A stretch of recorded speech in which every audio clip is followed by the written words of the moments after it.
What you're about to see is a blight on this country, a shameful episode in our recent history that powerful people have either ignored or, worse, tried to cover up. And it's likely it would have remained a dark secret, but for the courage of brave whistleblowers. One of them is Alysha, and she's made the tough and dangerous decision to speak up and shine a light on this disgrace. She's done it because she knows no matter the cost or consequence, there is nothing more important than protecting children.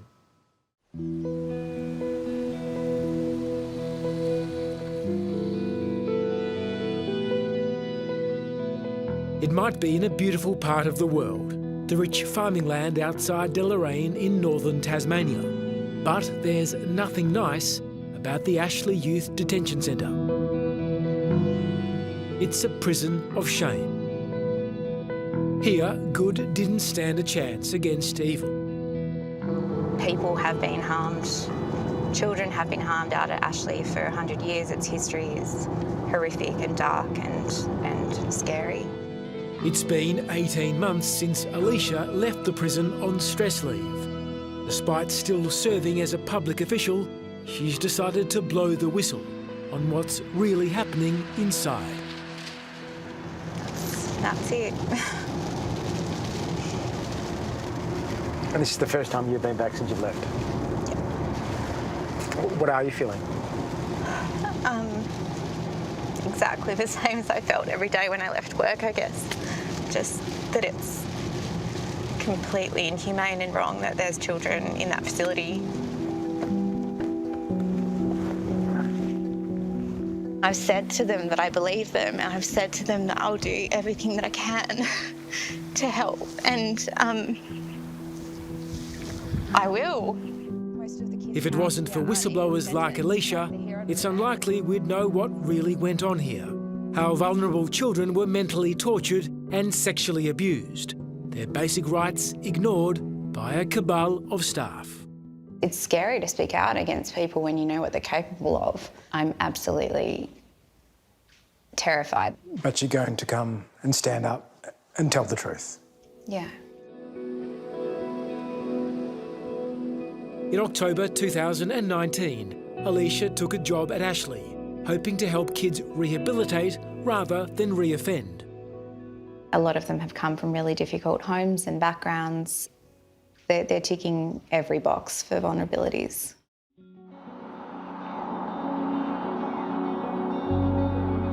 But within a few weeks of the job, she knew something was amiss. She began to suspect members of staff had agendas that didn't involve helping the young inmates. At first, it was the way they spoke that concerned her. What did you hear them say? They've been called little shits, useless pieces of shit. I was present when one of the managers of the centre told a child that if he didn't do X, Y, Z, he was going to turn him into an owl. And I said, "What does that mean?" And he said, "I'm going to cave his face in." Sorry, he said he's going to turn him into an owl? Correct. Which meant that he was going to cave his face in? Yes. Hearing the way that they were spoken about was very distressing for me, and that was something that set off huge alarm bells. It was a much bigger job than I was prepared for. But it wasn't just verbal abuse. Alysha also quickly discovered a young female inmate had been left alone by staff and sexually assaulted by male inmates. She was horrifically harmed. What happened to her? They were unattended for so long that the boys were able to organise someone to be a watch or a guard at the door, and the other boys took turns sexually abusing her. Was that reported to senior staff at the centre? Yes, it was. Were police called in? No, they weren't. The victim was one of many that Alysha found out about. Under Tasmanian law, we can't identify the children and teenagers who've been locked up here, but we can say that there are hundreds of alleged victims over many decades. Another victim, who we'll call Rachel, was remanded to Ashley in 2012. Her story is as horrific as it is common at the youth prison. I was 14 and the first time I went in there was for stealing a bag of Doritos. Stealing a bag of chips? Yeah. You sent to jail? Yeah, 3 months. Do you remember your first day inside? Yeah, I remember I was the first girl that had been in there for about a year, so I remember there was a lot of comments. The boys were very excited to see me. A few weeks into her imprisonment, she complained of being sick. But instead of the staff calling a doctor or a nurse, she was examined by an unqualified male staff member. Rachel knew instantly that this wasn't right. He got me just to lie on the couch and basically proceeded to feel around areas that I now know were nowhere near my appendix, and then didn't take me to the nurse afterwards. Yeah. It was a sexual assault? Yeah, it was. Yeah, and I felt violated and it was really uncomfortable and, it wasn't what I asked for. I needed medical assistance. Did you feel like you could say anything while this man was... No. Why not? No. Because in that moment, like, I don't know, being a child and having an adult tell you to do something, like, I don't know, I just didn't feel like I was in a position where I could kind of talk up or ask for help or anything. Rachel told a female youth worker about the assault, who helped her complain to the Ombudsman. But she says the only punishment the male staff member received was 2 weeks paid leave. He sexually assaulted you and got 2 weeks paid leave? Yeah. And then came back? Yeah. And kept working with you? Yeah. Rachel's story isn't unusual. There was never a time he was around me where he didn't touch me inappropriately. This former detainee we'll call Andrea says abuse was routine. She recalls one male staff member who couldn't keep his hands to himself. He would grab my bum and he would do night shift and I'd be in a shower. He would unlock my window in my bathroom. And stare at you in the shower? Did you have the ability to say stop? Or... Yeah, I would. And would he stop? No, he'd just laugh. Many years have passed now. Why do you think this guy's conduct towards you has stayed with you for so long? I feel my main problem was management's handling of it. Like, obviously, it was gross and horrible what happened to us in there, but the way management handled it and hid everything.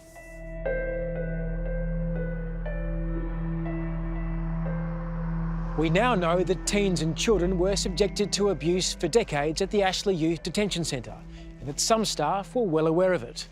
In fact, when Alysha went to work there, she discovered that covering up mistreatment was an expected part of the job.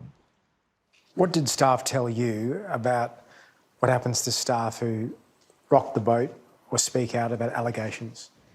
Straight away, and I was shocked by the openness and the brazenness about these comments. It was like, what happens in Ashley stays in Ashley. Basically, you've got to fit in or f*** off. But I was also told, as time went on, that in regards to myself from a colleague, that snitches get stitches. Snitches get stitches, which was a warning to you if you spoke, there'd be reprisals. Yeah, that I would be physically harmed. When you tried to raise allegations internally of kids being sexually assaulted, what was the general response from senior management? I can't say that there was a single incident that I reported that was responded to in a remotely appropriate way for the children. In the end, Alysha decided she had no other choice but to become a whistleblower. You're describing the alleged rape of young inmates. It's not alleged, the footage exists. You've seen the footage? Yes.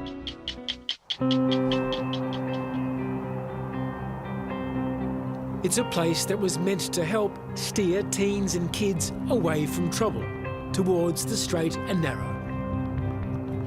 But Ashley Youth Jail in Tasmania's north instead put them at greater risk. Thanks to brave whistleblowers like Alysha, it's now known as a place where one of Australia's worst child abuse scandals occurred. Many decades of abuse, and it's time to let the light in. Yeah, I absolutely. That's a big, big job, but it needs to happen. In October 2019, Alysha started working at Ashley Prison. But a few weeks into the job, she became concerned about vulnerable young inmates being left alone with older prisoners known to be predators. Alysha says she reviewed shocking CCTV showing rape. In this case, those two boys did end up in this unit and ended up alone with two older offenders who forced them to remove their pants, and they proceeded to penetrate them with a bottle. And on the footage of this incident, once it was over, the two boys kind of got up, and what really broke my heart was that they pulled up their track pants, you know, their Ashley issued track pants as high as they could, and they pulled the thing and they did all these like double knots as tight as they could and ran out of the room. You watched that on the CCTV? And I've read the reports, and So those children, every time that I've seen them since then, they're tied up, tight as possible. They were never offered any help, even a debrief, any support. Alysha isn't the only insider raising concerns. We've obtained a leaked report written by a psychologist working at Ashley. In October 2019, she warned senior management that vulnerable inmates were at risk of serious harm because they were getting left alone with possible sex offenders. Still, nothing changed. How many credible allegations of sexual assault, serious sexual assault, involving young children, teen inmates, did you come to learn of in your 6-7 months at Ashley? I don't know. A lot. More than 10? Yes. Well, what are we talking about? What sort of things? Serious beatings that could have easily killed people. Psychological abuse, torture, name-calling, isolation, breaches of every single right that a child has. Of the credible sexual assault allegations you discovered, how many were reported to the police? The sexual assault allegations? None.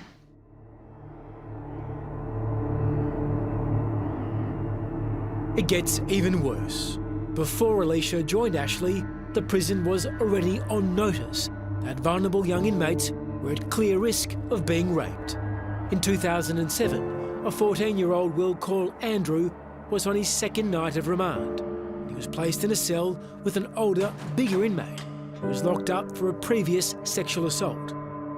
Andrew didn't stand a chance because, unbelievably, he was left without any staff watching over him. How many staff should have been there? 2 staff members. And both disappeared? Both were gone. I was punched to the side of the jaw, and then I was raped. And the feeling to know that, like, you're left there and there's no help, it's gutting. It's gut-wrenching to know that it had happened and they allowed it to happen and there was no help. There was no justice. There was nothing. I was left violated and bashed. They didn't take me to see the nurse until the next day. And still to this day, I remember exactly how it happened, and I still see it in my brain because there was no help. There was no cancelling after it happened. You were 14 years old at the time. That's correct. This shocking failure was part of a long history in Tasmania of covering up abuse and silencing victims. But it's the case of this man, James Griffin, that highlights the failings of state agencies to stop child abuse in Tasmania. So they sent a suspected abuser to a place with even more vulnerable children. A known abuser.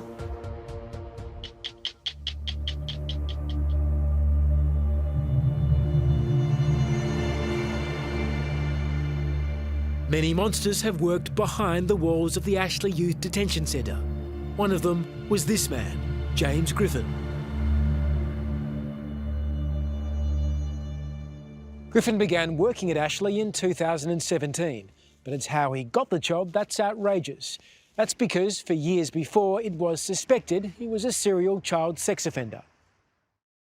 I was 11, he was 59. And the grooming started at age 11. At age 11.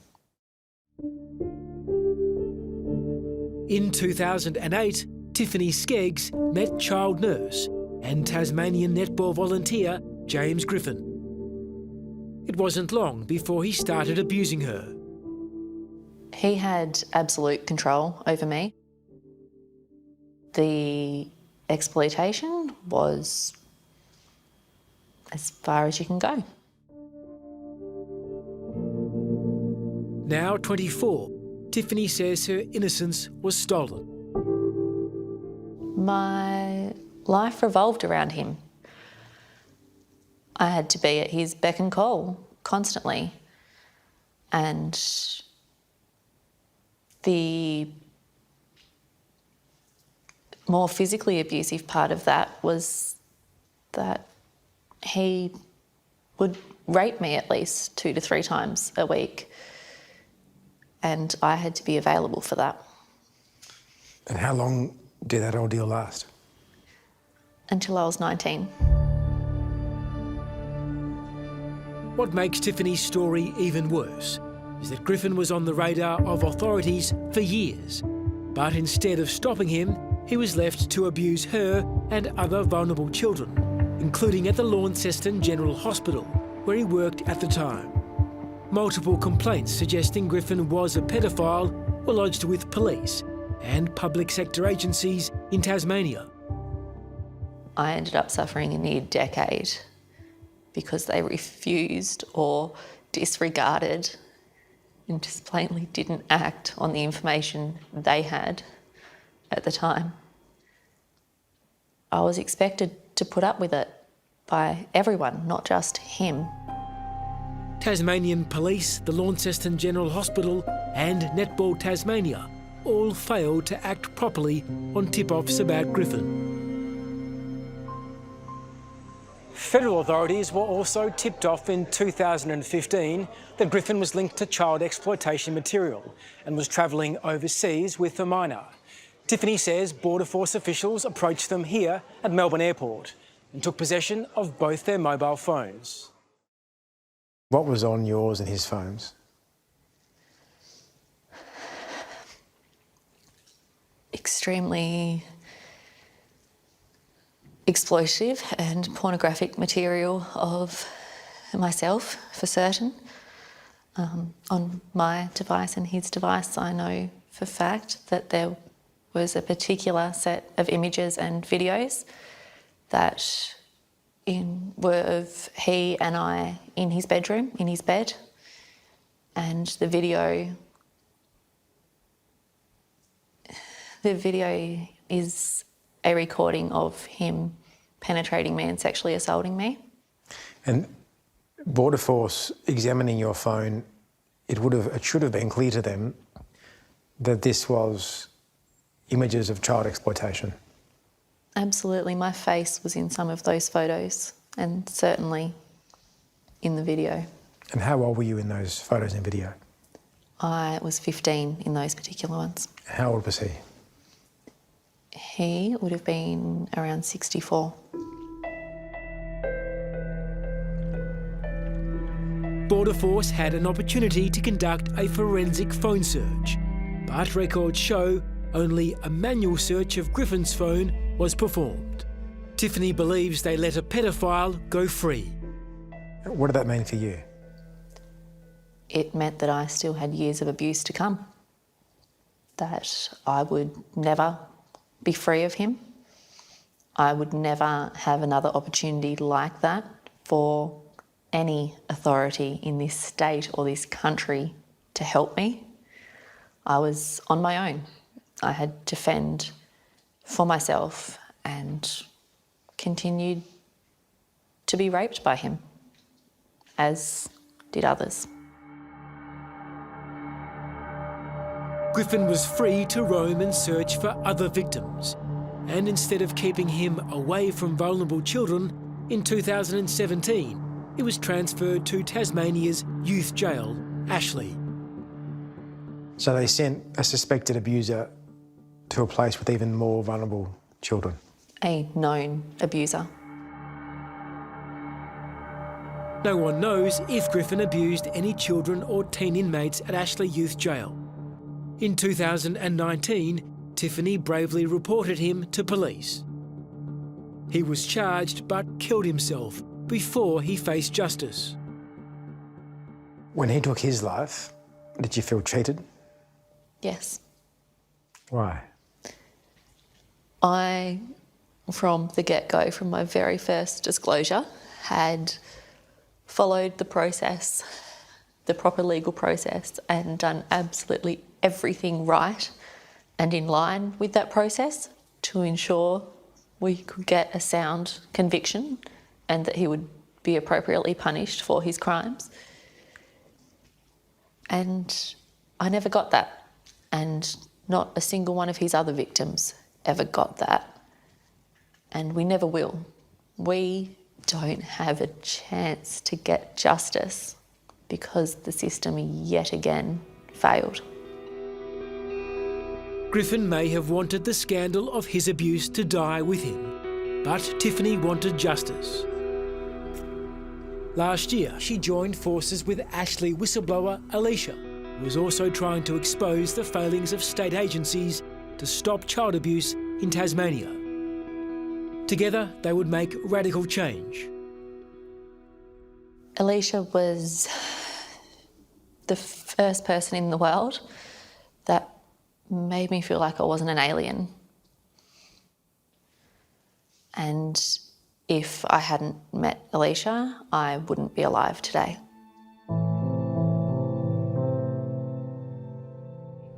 Tiffany and Alysha have become the public face for the battle against child abuse in Tasmania. In March last year, after the scandal about Griffin and the Ashley jail began to leak, then Premier Peter Gutwein called a commission of inquiry into institutional abuse. Months later, he sat down with Alysha. Did you tell him that kids were being assaulted, raped, bashed, abused in Ashley? Yes, and that he had a responsibility to protect those kids. He had a responsibility to act. The following day at 12 p.m, he held a press conference to announce that in 3 years, the centre would be closed. It was a bittersweet victory. For Alysha, it's 3 more years that kids are being put at risk inside Ashley. She's hopeful the Commission of Inquiry will eventually expose the abuse and cover-ups. Senior lawyer Angela Cedrinis is leading a class action to sue the state of Tasmania on behalf of dozens of victims who say they were abused inside Ashley Detention Centre.